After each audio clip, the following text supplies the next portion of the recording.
Bien qu'il fût vaillant et courageux, David se prit à raisonner à propos de la dure adversité à laquelle il avait à faire face de la part de Saül, et à la vie errante et pleine d'embûches qu'était la sienne. Alors que ses pensées se bousculaient en lui, il en arriva à la conclusion qu'il n'y avait rien de mieux pour lui que de se réfugier chez les Philistins pour échapper au roi Saül.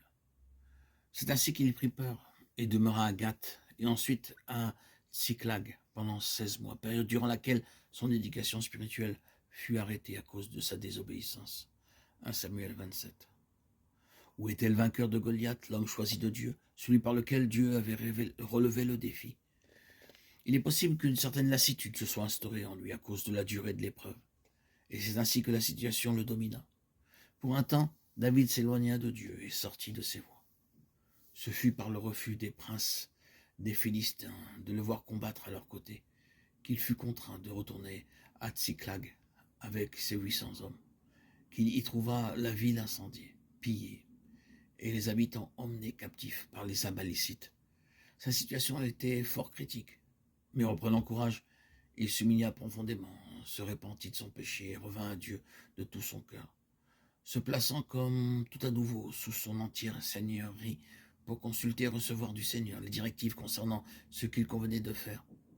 David dit au sacrificateur Abiathar, « Apporte-moi donc l'éphod. » Et David consulta l'éphod en disant, « Poursuivrai-je cette troupe? L'atteindrai-je » L'Éternel lui répondit, « Poursuis, car tu atteindras et tu délivreras. » 1 Samuel 37, 8.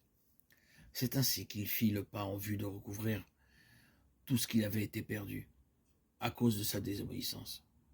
Nous sommes tous faillibles, d'une manière ou d'une autre, et nos défaillances sont parfois causées par de mauvaises influences ou par notre ignorance des principes divins. De nos jours, beaucoup de croyants saisissent diverses occasions pour justifier leur absence dans la maison de Dieu. Mais en fait, Christ n'a pas en réalité la première place. Il n'est Seigneur que de nom, parce que d'autres priorités occupent la place qui lui revient. C'est ainsi qu'ils s'absentent et négligent la communion fraternelle. Pour certains, leur centre d'intérêt est leur travail et leurs responsabilités professionnelles. Pour d'autres, c'est la famille. Et pour d'autres encore, déçus de ne pas avoir obtenu ce qu'ils espéraient, ils se détournent du Seigneur et s'en vont vers le monde. Cependant, bien que toutes ces situations présentent des aspects divers et malgré leurs difficultés, il est toujours possible de recouvrer nos pertes spirituelles. Il n'est nullement nécessaire de désespérer. Nous devons être très droits devant le Seigneur, ne jamais chercher à nous justifier, mais confesser honnêtement nos fautes, nos erreurs, notre tiédeur, notre vie de mélange, et nous humilier devant lui, reconnaissant ses droits en le priant avec droiture, sincérité et vérité, qu'il veuille nous pardonner et nous purifier par son sang. Offrons-nous à lui sans partage, afin qu'il règne en nous et sur nous. Retournons à la maison de Dieu, prenons notre place en apprenant à assumer nos responsabilités en tant que membres de son corps. C'est ainsi que l'ennemi sera chassé de nos vies. Ce n'est que dans la mesure où Christ occupe la place centrale et suprême que nous recouvrons nos pertes causées par l'ennemi.